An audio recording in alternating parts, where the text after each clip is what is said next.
Good afternoon. I'd like to welcome you to this Medical Center Hour. This is a program entitled, Is There Life After Death? 50 Years of Research at UVA. I'm Marcia Day Childress from the Center for Biomedical Ethics and Humanities, and we're delighted to produce the Medical Center Hour and bring it to you each week during the academic semesters. I would quickly ask that there are a couple of seats still left. Anybody sitting on the stairs, I would encourage you please to find a seat, because the fire marshal, who sometimes visits us, doesn't approve of people sitting in the stairs. Does some aspect of our personality survive bodily death? Long a philosophical and theological question, in the 20th century, this became the subject of scientific research. 50 years ago, this year in 1967, Dr. Ian Stevenson, then chair of UVA's Department of Psychiatry, created within the department a research unit, now known as the Division of Perceptual Studies, to study what, if anything, of the human personality survives after death. Dr. Stevenson's own research investigated hundreds of accounts of young children who claimed to recall past lives. In our Medical Center Hour today, one of our History of the Health Sciences lectures, faculty from the Division of Perceptual Studies highlights this unit's research initiatives since its founding. They will also preview the unit's priorities and partnerships for its second half-century. We are delighted to welcome 4 presenters to cover this span of studies. On my immediate right, Jim B. Tucker, who is the Bonner-Lowry Associate Professor of Psychiatry and Neurobehavioral Sciences. He's also the director of the division. Next is Bruce Greyson, Chester Carlson Professor Emeritus of Psychiatry and Neurobehavioral Sciences. Third is Kim Penberthy, the Chester Carlson Professor of Psychiatry and Neurobehavioral Sciences. And finally, on my far right, Ed Kelly, Research Professor of Psychiatry and Neurobehavioral Sciences. They will be presenting in this order. By way quickly of some historical background, I'll mention that the Medical Center Hour in past years often addressed the Division of Perceptual Studies research, especially Ian Stevenson's internationally known studies of children with possible past lives. And indeed, Ian presented here multiple times about his work. His research, like that of his successors in the division, is, I think, especially noteworthy for the scientific rigor with which it was performed. Indeed, Dr. Stevenson's standard for impeccable science was extraordinarily high, and it even continuously challenged him in his own work.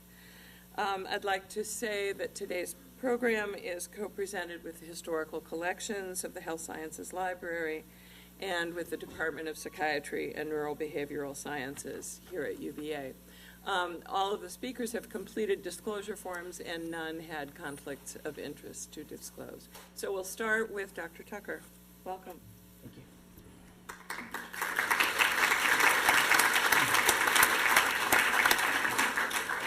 Thank you very much. As you have heard, we are going to try to cover a fair amount today. I'm going to start by telling a little bit about the history of our division, and then we'll each talk about one particular area of research, and mine will be this work that Marcia mentioned that Dr. Stevenson began with young children who report memories of past lives. As she said, we do not have anything to disclose as far as conflicts of interest. So the story begins with Ian Stevenson, and he came here to be the chairman of the Department of Psychiatry in 1957. At that point, he was in the middle of quite a successful mainstream career. He had nearly 70 publications to his credit at that point. But he also had an interest in parapsychology. And after he had been here a while, he heard about these cases of children from various parts of the world who described memories of a past life. And he decided to go investigate those cases. He was able to fund that travel with the help of Chester Carlson, which is a name you've already heard with people holding the Chester Carlson chair. Chester Carlson invented the Xerox machine, so he was quite wealthy, and he became a big supporter of Ian's. So in 1967, with Carlson's help, Ian was able to step down as chairman of the department and establish what we now call the Division of Perceptual Studies. So that this year marks our 50th year anniversary, and we've been going strong ever since then. And most of the time, our home was this old clapboard house on Wortland Street, which is now student housing. A few years ago, we moved to our current home, which is near the downtown mall, and we certainly don't occupy the entire building. But we do have the Ian Stevenson Memorial Library there, which has over 5,000 books in it. And we also have a neuroimaging lab. And as for Ian, once he established the division in 1967, he spent the bulk of the next 40 years focused on these cases of children reporting past life memories. He published numerous books and papers about them. One of his books was reviewed in JAMA, and it was actually reviewed by the book review editor, who wrote, "In regard to reincarnation, he has painstakingly and unemotionally collected a detailed series of cases from India, cases in which the evidence is difficult to explain on any other grounds. He has placed on record a large amount of data that cannot be ignored." So to tell you a little bit about this phenomenon, we have now studied over 2,500 cases from around the world. They are easiest to find in cultures with a belief in reincarnation, but they have been found wherever anyone has looked for them. They have been found on all the continents except Antarctica, and they typically involve very young children who spontaneously start talking about a past life and a recent ordinary past life. These kids are not claiming to be Cleopatra or Julius Caesar or anything like that, just describing somebody who lived and died. The one part of the life that's often out of the ordinary is how the previous person died. In over 70% of the cases, the previous person died by unnatural means, meaning murder, suicide, accident, combat, that sort of thing. And often the kids, in fact, in most of the cases that we've investigated, the kids give enough details so that people have been able to confirm that somebody did actually live and die whose life matches the details that the child gave. Now, along with the statements, the children often show emotional or behavioral features that seem connected to the material they're describing, and I'll give you an example of that in a minute. In addition, some children even have birthmarks or birth defects that match wounds, usually the fatal wounds, on the body of the previous person. And Ian studied a lot of these cases. One was a little girl who remembered the life of a man who got his fingers chopped off as he was being murdered, and the little girl was born with her hands looking like that. There was a boy who remembered the life of a boy in another village who had lost the fingers of his right hand in a fodder chopping machine, and the second little boy was born with his hands looking like that, which is quite an unusual defect. And then there was a boy who remembered the life of a man who had been killed by a shotgun blast to the side of his head, and the little boy was born with just a stump for an ear and an underdeveloped right side of his face. Ian also listed 18 cases in which children were born with two birthmarks, ones that matched both the entrance wound and the exit wound on the body of a gunshot victim. Now, in recent years, we have focused more on American cases, and we can now say with certainty that this is not purely a cultural phenomenon that takes place in areas with a belief in reincarnation. because we have lots of American cases, and most of them take place in families who had never believed in reincarnation before the children started talking about a past life. So I want to give you an example of a case, and then I'll turn things over to Bruce. This is a case that got some publicity a few years ago. It's a little boy named James Leininger. Oh, he's not so little anymore, but James was the son of a Christian couple in Louisiana, and his dad in particular was quite opposed to the idea of reincarnation before all this started. But around the time of his second birthday, James started having horrible nightmares multiple times a week in which he would be kicking his legs up in the air and screaming, "Airplane crash on fire, little man can't get out." And during the day, he would take his little toy airplanes and he would say, "Airplane crash on fire," and bam, he would slam them into the family's coffee table. He did this over and over again, and his parents are apparently tolerant people because their coffee table had dozens of scratches and dents from "airplane crash on fire," bam. So when you add that play to the nightmares that he was having, he really looked like a traumatized child, but he had not experienced any trauma, at least in this life. And then a little while after his second birthday, his parents were able to have several conversations with him during the day in which he could talk about these things. And he said how his plane had crashed on fire, how he had been shot down by the Japanese, and he said that he flew a Corsair. Now, I'd never heard of a Corsair, but it was a special plane that was developed during World War II. Then when he was 28 months old, he said one day that his plane had flown off of a boat, and his parents asked him the name of the boat, and he said Natoma.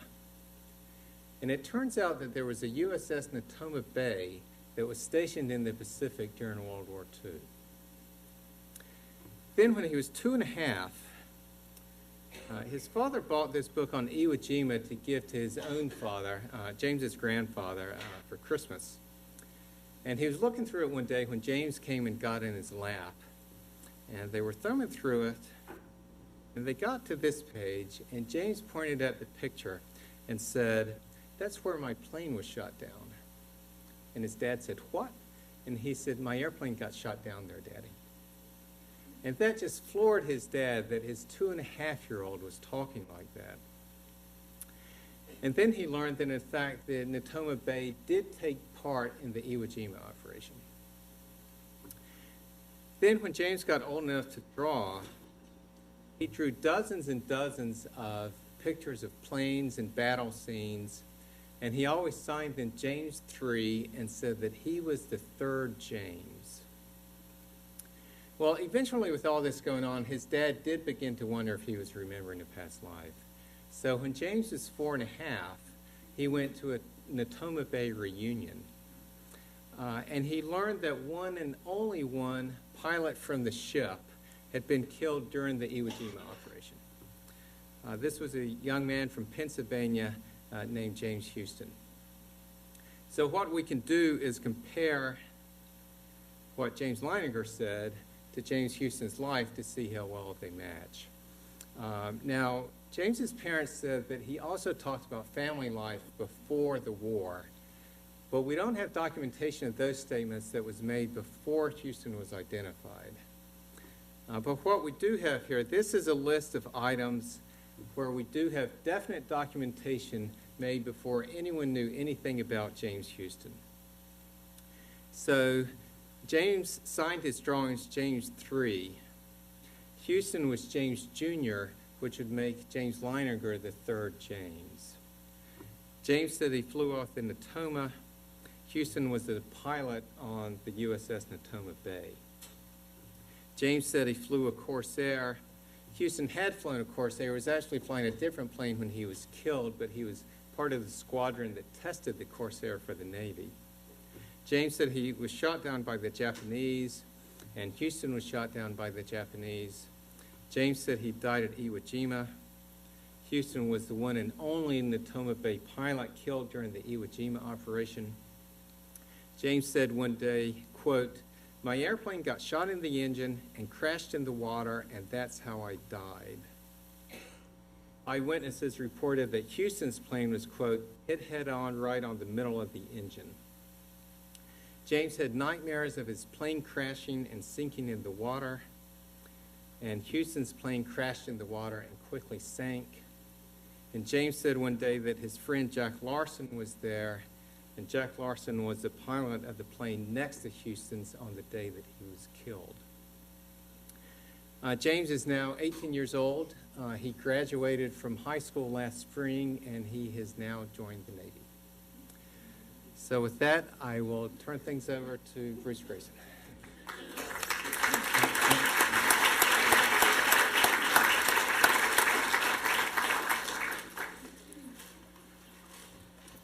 Thank you, Jim. Among the phenomena that we've been studying at the Division of Perceptual Studies, or DOPS, for the past 40 years have been near-death experiences, or NDEs. Many people, when they come close to death, report unusual and profound experiences in which they appear to have left their bodies and claim to have moved beyond the boundaries of time and space. These NDEs have been recorded in a variety of ancient cultures. You can find them in the writings of Plato, in the Bible, in writings from Tibet, India, Egypt, China, Japan, and in the folklore of the South Pacific and Native Americans. The interpretation of these experiences varies from culture to culture, but the basic phenomena remain the same across the globe and across the centuries. These experiences near death were recorded in medical literature in journals in the 19th century, and they were described as a discrete syndrome in 1892 by Heim. They were written about quite a bit in French academic journals in the 1890s, when Victor Egger gave them the term near-death experiences. That term became popular in English in 1975 when a book was written by a UVA intern named Raymond Moody called Life After Life. There remains some controversy now about what causes NDEs and what their ultimate meaning is, but there's no question about their incidence or their impact on people. A variety of studies here at UVA and in Europe and the UK suggest that they occur to about 20% of people who have a documented cardiac arrest in study after study. We at UVA have developed a model of the NDE and a scale to quantify the depth of NDEs that's been used in hundreds of studies around the world. It basically looks at NDEs as being composed of 4 component parts: changes in thought processes, changes in emotional states, apparently paranormal phenomena, and what seem to be otherworldly phenomena.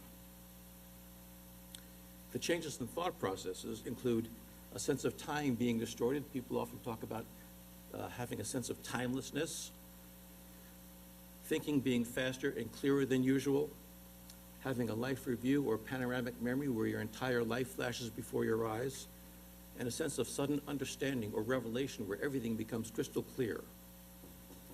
The changes in feeling include a sense of peace and well-being, feelings of joy, a sense of oneness or cosmic unity, and an encounter with what seems to be a loving, warm being of light. The apparently paranormal features include extraordinary sensory vividness. People report seeing colors they have never seen on Earth, hearing sounds they've never heard before, having what seems to be frank extrasensory perception of things going on elsewhere, visions of the future, and a sense of leaving the physical body. The otherworldly features include being in an otherworldly realm, unearthly or mystical realm, encountering some mystical being or presence, seeing deceased spirits or religious spirits, and coming to a border or point of no return beyond which you can't come back. Now, most NDEs, in fact, have a combination of all 4 of these elements to varying degrees. As an example, let me give you the report of one woman who had the following experience. She said, "During the war, I was very ill in the hospital. One morning, the nurse came in and found me showing no sign of life whatever. She called the doctors, to whom I also appeared dead.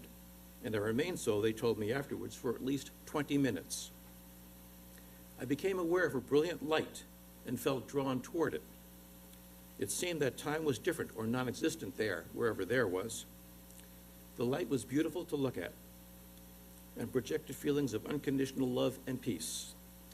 Looking around, I found myself in a beautiful green undulating country. I then saw a young officer with a few soldiers approaching. The officer was my favorite cousin, Albin. I did not know that he had died, nor had I ever seen him in uniform. But what I saw of him was confirmed by a photograph I had seen many years later. We spoke for a few minutes, happily, and then he and the few men with him marched off. Then a presence beside me explained that these soldiers were allowed to go and greet others who were dying and help them meet their death. My next vivid recollection after this was of looking down from about ceiling height onto a bed on which lay a very emaciated body. There were white-coated doctors and nurses around it. I yelled out to them, but they couldn't hear me. I could see everything clearly and felt warm, safe, and peaceful. In a few moments, I was looking up at them and feeling a sensation of intense disappointment. I had come back from something so lovely and so utterly satisfying. 2 days later, the doctor told me that I was lucky I didn't die. I told him that I did. He looked at me in a strange way and scheduled me for psychological evaluation. I learned to keep my mouth shut about that from that time on. Now, one of the problems we have in researching near-death experiences is that for the most part, they're retrospective. We're getting accounts from people who had the experience at some time in the past. That leaves open the question of how reliable memories of NDEs really are. Some authors have speculated that memories are embellished over the years, and particularly that the sense of well-being and peace and the pleasantness of the experience gets embellished over time. Because we've been studying these experiences for 4 decades now, we're able to address this question. Starting in 2002, I started trying to reconnect with people I had interviewed in the 1980s about their near-death experiences and asked them to describe their NDEs for me again. What we found, oops, I'm going the wrong way here, is that the NDE scale scores measuring the depth of the NDE were the same now in the 2000s as they were in the 1980s. And that held true for all 4 of the components: changes in thinking, changes in feeling, paranormal, and transcendental. So memories of the NDE are indeed reliable over years, and that suggests that retrospective research is also reliable. Another important question about retrospective reports of NDEs is whether they're influenced by cultural beliefs. We know that people's cultural beliefs influence how they interpret their perceptions. We see what we expect. For example, near-death experiences in third world countries do not talk about entering a tunnel the way Americans do. They may talk about entering a cave or a well. One truck driver who I interviewed talked about entering a tailpipe.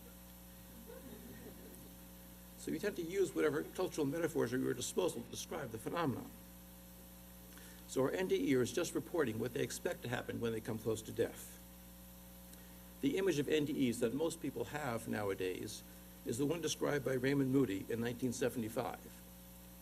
Now, we've been collecting NDEs here at UVA since the 1960s, years before Moody's book came out. So we compared 24 experiences we collected in the 1960s with 24 recent experiences that were matched with the original ones in terms of age, race, gender, religion, cause of death, and proximity to death. What we found is that the features that Moody reported were reported just as often before the experience and after the experience, no matter what we looked at. The out-of-body experience, the feeling of peace, meeting others, a being of light, noises, or life review, all reported before Moody had described them as often as they are now. And that also held true for the after effects that Moody reported. Attitude changes, loss of fear of death, difficulty telling others, belief in survival after life, and corroboration of extrasensory perceptions all reported as often before Moody described them as after. So reports do not seem to be influenced by the widespread public knowledge of NDEs, although the interpretation of the phenomena may be influenced by culture, the actual experience appears not to be. But even though these memories of NDEs are reliable and consistent over decades, that doesn't establish that they're memories of real events, rather than memories of fantasies or hallucinations. To test that possibility, we used the Memory Characteristics Questionnaire, which was designed to differentiate memories of real events from memories of imagined events.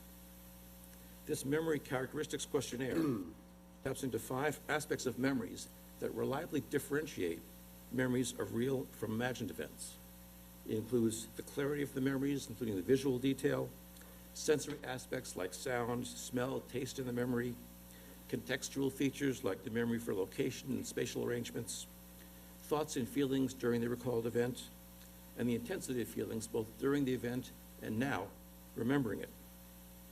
We asked people who had come close to death to rate their memories of that event, and also of real events that happened around the same time in their lives, and also about an imagined event from that time in their lives. What we found is that for those people who had NDEs, the near-death experience was remembered with more clarity, more detail, more context, and more intense feelings than real events from the same time period. NDEs were recalled as realer than real events to the same degree that real events were remembered as realer than the imaginary events. On the other hand, people who did not have NDEs reported their close brush with death to be as real as other real events, but not realer. So NDEs are remembered with great consistency over decades, and are recalled as realer than real. How do we explain them?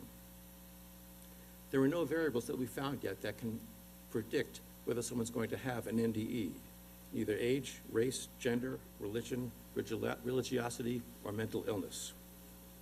There's been lots of speculation about physiological variables that may be involved in NDEs, but the bottom line is that it's hard to reconcile enhanced mental function, thinking and perception being clearer and sharper than ever before, with impaired brain function, as you have in deep anesthesia or cardiac arrest. So why are near-death experiences of interest to health professionals? One reason is that there's a consistent pattern of after effects from near-death experiences, changes in beliefs, attitudes, and values. And these have been corroborated with long-term studies and interviews with significant others. We see increases in spirituality, a sense of concern or compassion for others, appreciation of life, a sense of meaning or purpose, confidence and flexibility in your coping skills, and a belief in postmortem survival. And along with these, we see decreases in fear of death, a decreased interest in material possessions, decreased interest in status, power, prestige, and fame, and decreased interest in competition. A second reason that NDEs are important to us is for what they suggest about survival of bodily death. As Dr. Tucker mentioned, our division was founded to explore the possibility that something may survive after death, and NDEs do provide some evidence on that question. For example, we have enhanced cognition when the brain is impaired, such as by anesthesia or cardiac arrest, which suggests that the mind is not just what the brain does. Second, we have accurate perceptions from an out-of-body perspective. A recent review of over 100 published cases of people who had left their bodies during an NDE and reported seeing things showed that greater than 90% were 100% accurate. Further evidence of the potential independence of mind and brain. Third, we have accurate information that's imparted by deceased visitors in the NDE, such as the location of an important document or hidden treasure, which is evidence that these are encounters with interactive beings, not just mental images of the deceased. A striking example of this are NDEs in which the person meets in the experience someone who was not known at the time to be dead.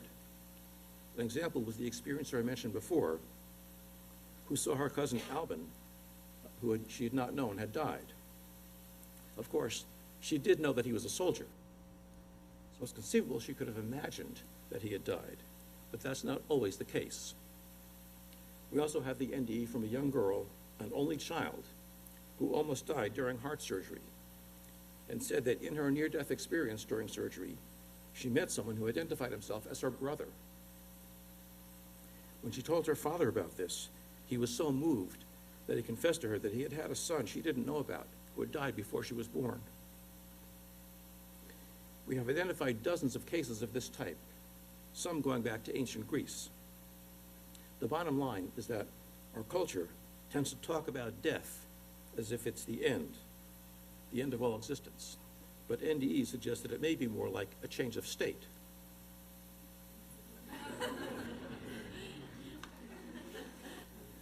I'm going to turn things over now to Dr. Kim Penberthy.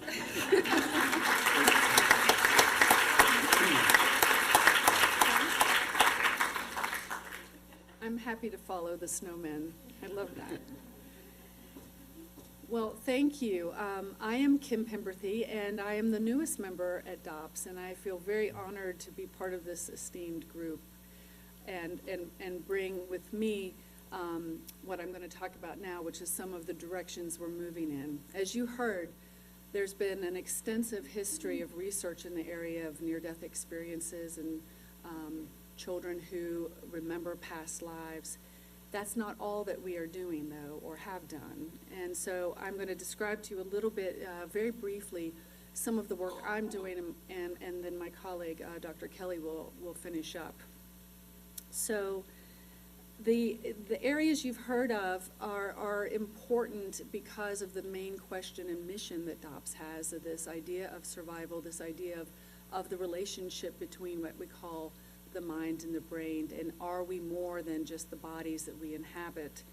Additional research thus builds in that area, which would make sense. So the areas of research that we've strategically outlined and planned and sort of begun to collaborate in include areas that build upon this, including continued work in the areas you've heard about. We're also looking to expand and focus our research in the area of end of life. I work in the Cancer Center as a clinician. I'm a clinical psychologist working with palliative care. And we have a lot of questions about all the experiences of people while they were dying, the experiences of people who are working with the dying. And we'll hope to launch research in that area and begin hopefully this fall with a big event that we have. We also have a strong background in the neuroimaging field and have specific dedicated researchers to look at this. So the folks you've just heard about and you've heard alluded to, we can look at their brains and look what is going on with various imaging sort of strategies, including EEG, other neuroimaging capacities that we have, and we have brilliant people doing that work. So we're always looking for individuals where we can sort of use these techniques and develop our hypotheses and test them. We also are looking at the phenomena that exist where we can experience some of this ability without having a near-death experience or a memory of a past life. These are some extreme examples that promote these things that that Bruce was talking about. And one of the areas of research for me is how can we achieve these sorts of states of mind, this level of consciousness, with intentionality. So not all of us will have a near-death experience. Not all of us will remember a past life. Does that mean we're excluded from this realm of understanding? And I don't believe that's necessarily the case. So my interests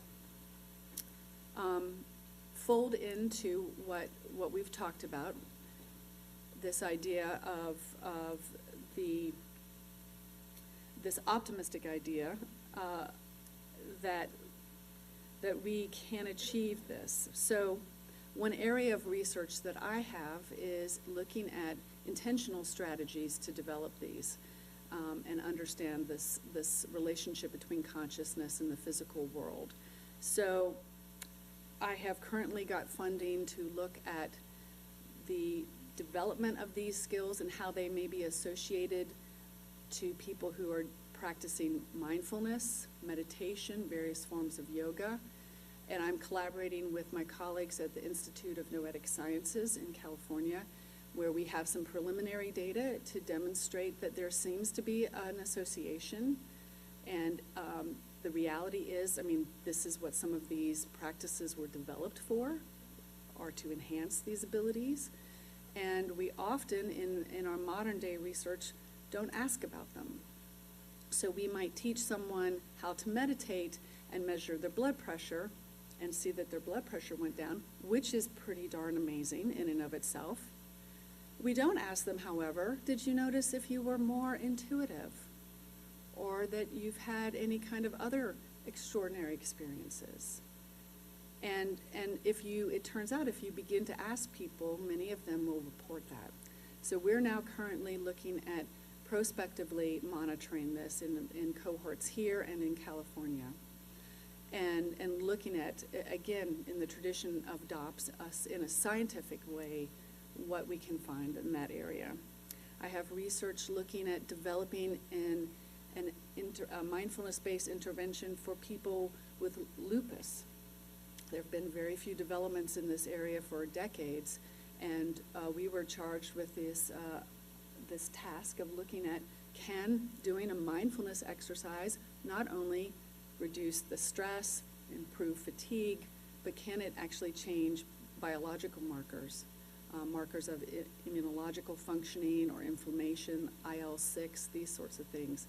And again, this is a big deal if we can look at intentionally developing these skills in order to help ourselves that way and help other people.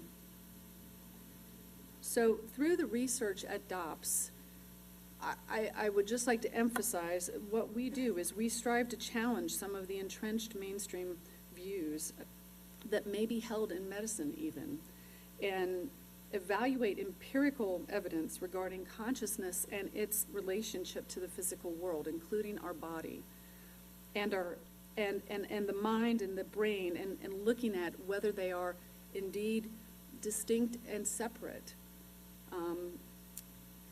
This is the work we do, and I'm going to hand it over to my colleague to discuss this a bit further, because it's important to understand the ramification of what this might mean, not just for ourselves, our health, our well-being, but I would challenge you to think about for the future of our Earth and our people as a race.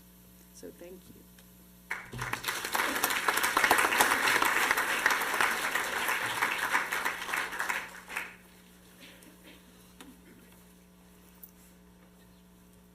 So I'm going to try to explain in the next 5 or 6 minutes the implications of those two large books. Yeah, I'll stay here. Obviously, it's going to have to be very telegraphic, but we put out brochures both down here and on the table outside where you can find us, find your way to our website, which contains lots more information, and the real justification for some outrageous things that I'm now going to tell you. My career kind of brackets what goes on at DOPS. I'm a little different in background. I started out as an experimental psychologist, studying psychology of language and cognitive science at Harvard in the 1960s. This is when we were recovering from the dark ages of behaviorism, beginning to realize that there are things like minds and consciousness and so on. I mean, I had absorbed the view that most scientists held then and most do now, which is that basically mind and consciousness are generated by physiological processes going on in brains. Well, late in the piece, when I was working on my dissertation, I became interested in experimental parapsychology. This had to do with some experiences involving my sister. And I learned to my amazement that there was a vast section of Widener Library devoted to the subject of psychical research, including a lot of experimental research that I'd never heard of before. And so I began reading it and eventually decided, well, this stuff looks really interesting, and if it really happens, something's fundamentally wrong with our basic scientific outlook. And so I decided to sign up with J.B. Ryan down in Durham. You know, he had been at Duke most of his career, but had moved off campus. And so I started there at the usual $400 a month, 6-month trial period. And there were lots of idealistic young people who clamored to occupy those few slots. Within a month, I met a guy who erased any doubts I still had about the existence of the basic phenomena that Ryan was studying. This guy could do basically anything we asked him to do. He succeeded at controlled psi tasks at prodigious levels of statistical significance. So the first take-home lesson is, whether we like it or not, psi phenomena exist as facts of nature, and science is going to have to come to grips with that fact somehow. I had also gotten interested, because of some things we found out about this guy, in the possibility of measuring brain waves in relation to his performance in these tasks. And I won't go into that in any detail, but I'm happy to say that even though it kind of petered out at that time, this was in the School of Engineering, Electrical Engineering Department at Duke, where I encountered my colleague Ross Dunseith over here. Raise your hand. We spotted him. He was an undergraduate at the time. He's been with us ever since. Anyway, that group was there. We made some headway, but the technology really was not up to it. We laid the kind of conceptual, technical foundations, but couldn't do many of the things we hoped to do. We now have established at DOPS a really first-class neuroimaging facility and can begin to do things now that we could only dream about back in the 1970s. Okay, but now we come to the other part closer to this. I had to give up psycho research for a good long time, worked in neuroscience at UNC Chapel Hill, all the UVA enemies, right, the core. Yeah, and we did some good things there and continued to develop our EEG techniques and so on.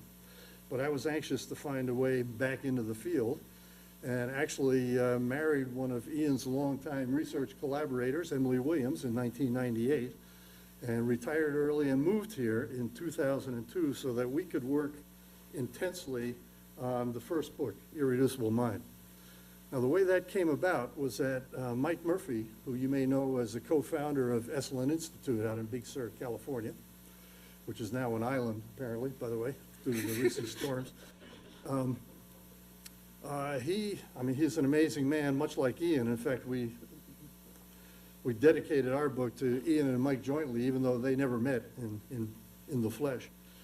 They're both kind of descendants of the original founders of psychical research, that is, in the breadth of their scientific vision. Mike was well aware of the prevailing view in neuroscience, and that if that view is correct, there can be no survival, period. And that's an inescapable fact. If mainstream view of production of mind and consciousness by physiological processes in the brain is correct, there can be no survival. That's the fundamental biological objection to survival. And it's been elaborated ad nauseum in a recent book called The Myth of an Afterlife. Anyway, we started by just reviewing evidence for survival, which Mike was very interested in. But we gradually realized that we needed to undertake a much bigger project in 2 stages. Irreducible Mind is the first stage, where we assembled in one place a whole lot of empirical evidence that we think disproves the conventional view of mind-brain relations. We incorporated all of the experimental parapsychology and survival research by reference. We didn't want to make it a book about science survival, but we wanted to use that evidence. So there's a big annotated bibliography in there. But we then went on to describe a variety of other well-documented empirical phenomena that are difficult or impossible to explain from a conventional point of view. And I won't go through it. They include things like extreme physiological influence, the manufacturing of things like stigmata or hypnotic blisters, even blisters having a specific geometrical form. They include in particular cases of the sort that Bruce talked about, near-death experiences under conditions such as deep general anesthesia and or cardiac arrest.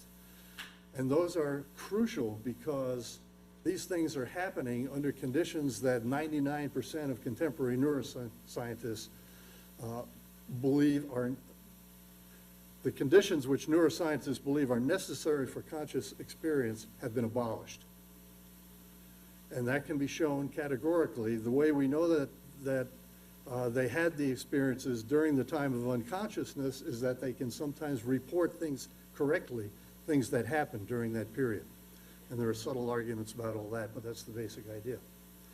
Anyway, the net result of this whole exercise, and I have to finish within the next minute or two, was to show that the correlations that exist between mental events and physical events, which we all accept, that's just how it is, can be interpreted in a different way. That is, that mind, consciousness, or something inherently larger than we normally know, that overflow the organism in some sense, but operate conditioned by the behavior of the brain and the sense organs and all the rest of it. Now, to me, that totally changed the landscape of the conceptual territory of the survival discussion, because now we have a way of thinking about the mind-brain connection that allows for the possibility that mind can operate separately from the organism. To me, that eroded the biological obstacle to survival. Okay, well, now we've got that far in a sort of psychological way. What does it all mean in terms of our fundamental worldview? That was the second, much harder job. And we struggled with it for a long time, but finally put together a book that's remarkable, at least for its authorship, because we have physicists, scholars of religion, and philosophers all under the covers of one book. And to cut to the bottom line, the basic picture is one that seems to invert the currently popular view of relation between the physical and the mental. We have begun to think we're being driven towards some kind of an idealistic picture in which mind is not derivative from matter, but if anything, the other way around. So it has fundamental implications for our basic vision of reality and our place in it. So I think I'll just stop there and we start questions.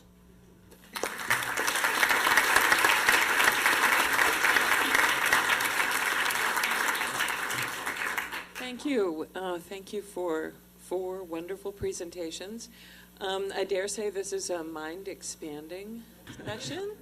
And we are open to your comments and questions. We have a couple of mics we can bring to those of you who have questions.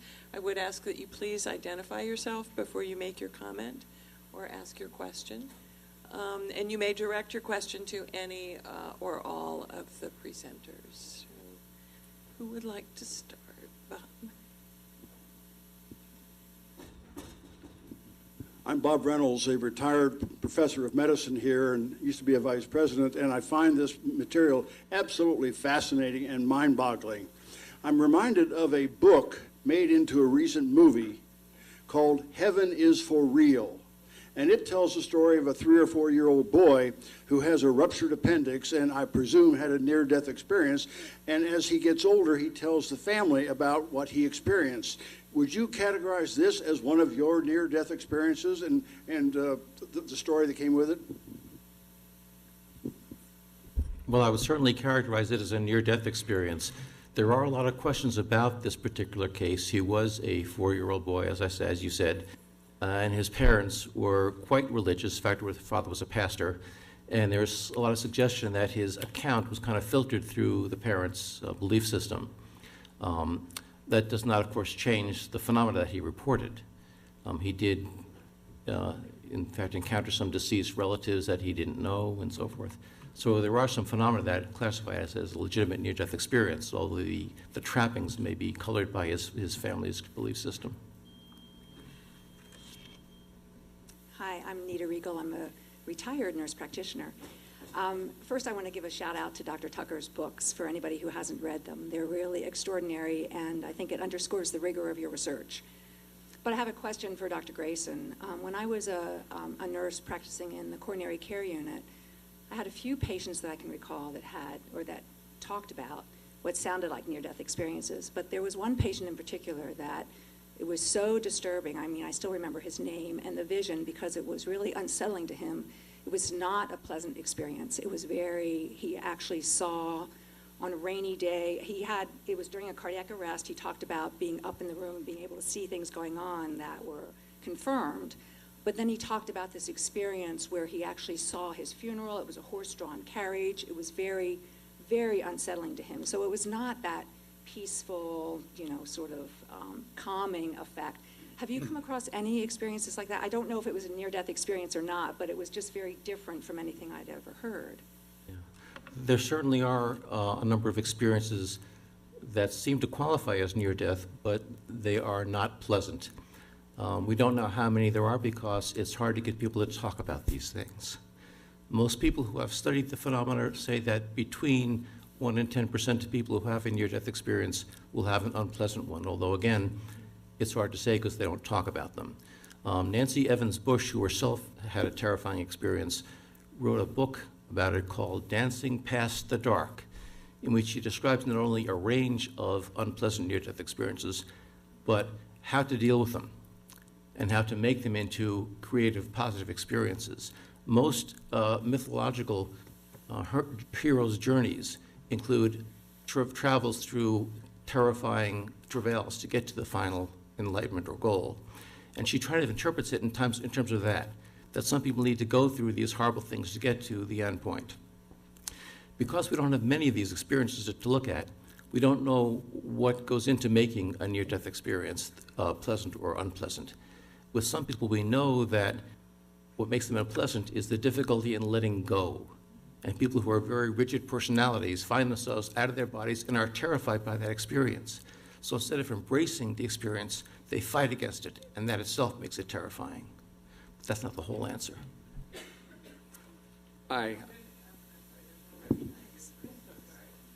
Hi, I'm Mary Stack, and I very much believe in what you're talking about and done different readings on it.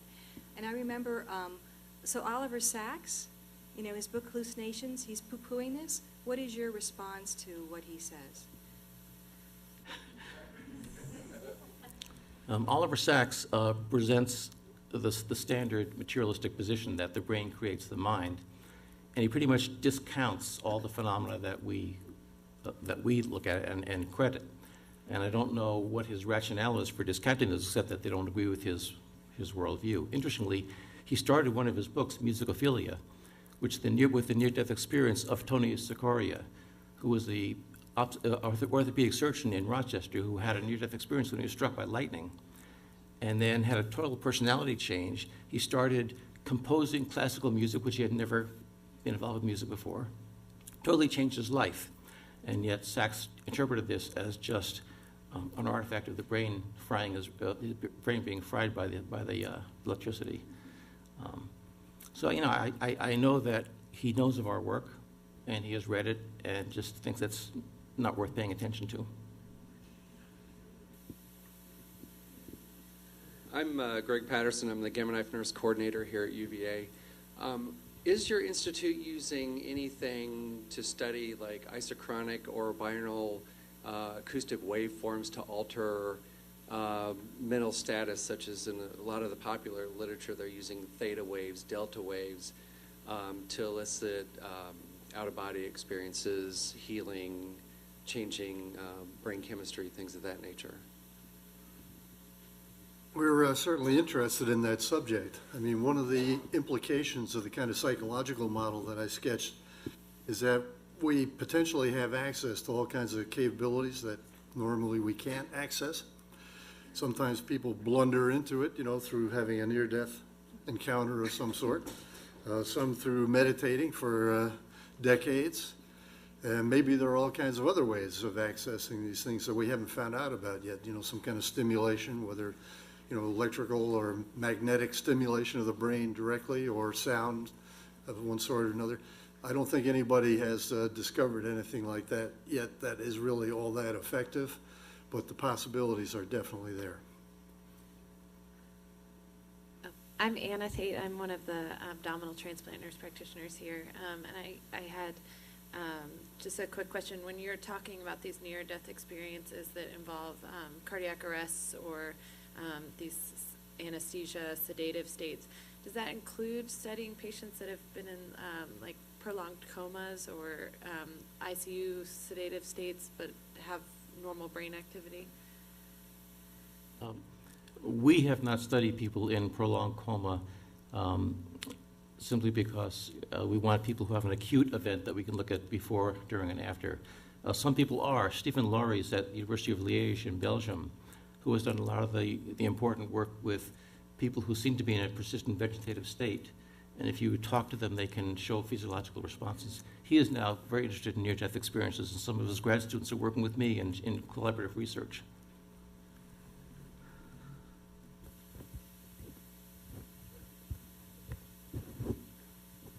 Hello, I'm Victoria. I'm UVA student. I have a question. Is there a scientific explanation why people who experience clinical death have this, that some parts in their brain are activated or they have external powers?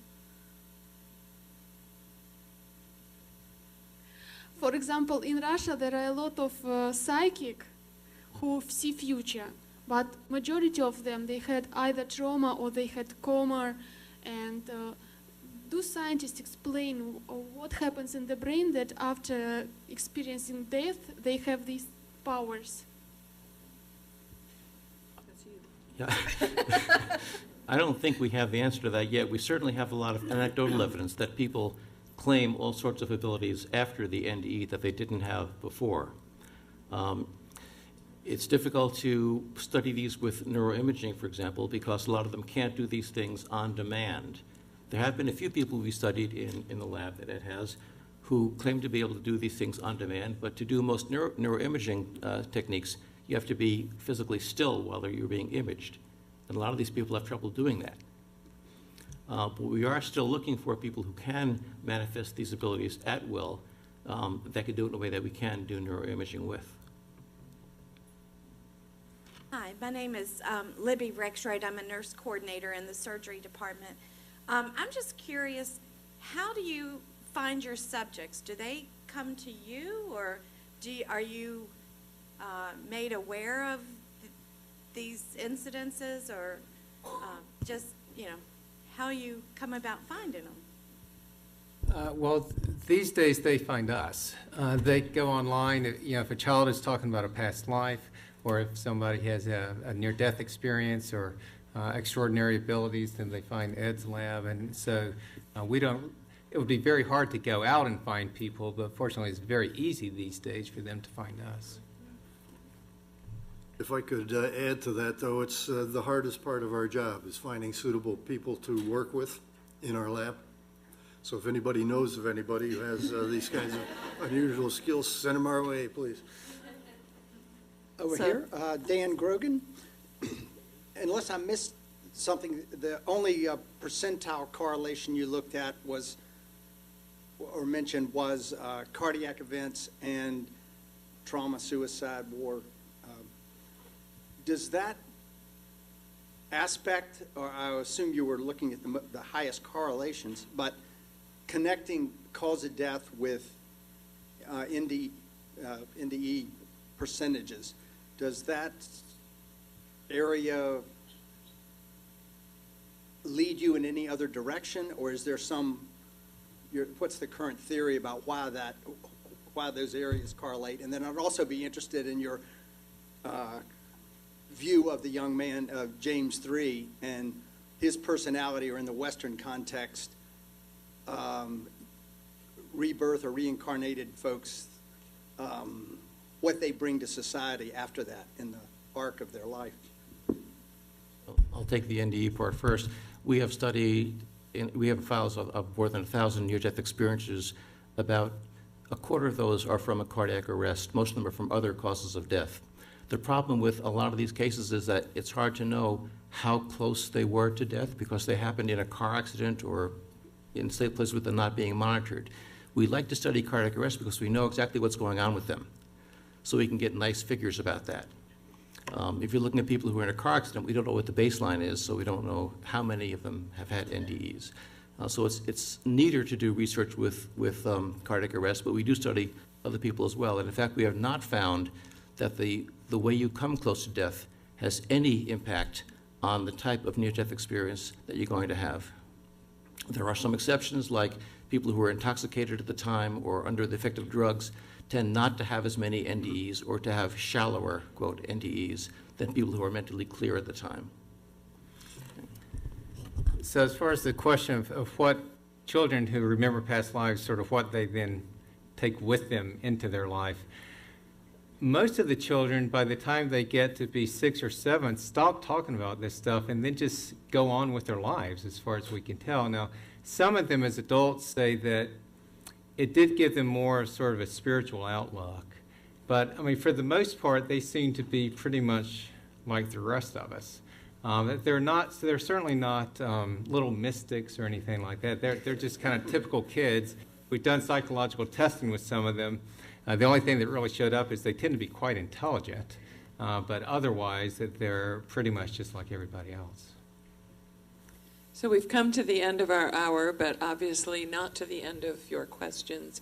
So you'd be welcome to come down and talk with the presenters following the program. We invite you to join us next week, March 1st at 12 noon, please, because we're combined with medical grand rounds. We have Gerard Clancy here with us, who's president of the University of Tulsa in Tulsa, Oklahoma. He's also a psychiatrist. He will be talking about a story of success in reversing urban health disparities. So please join us then at noon next week. Please now join me in thanking members of the Division of Perceptual Studies for a fascinating hour. Thank you.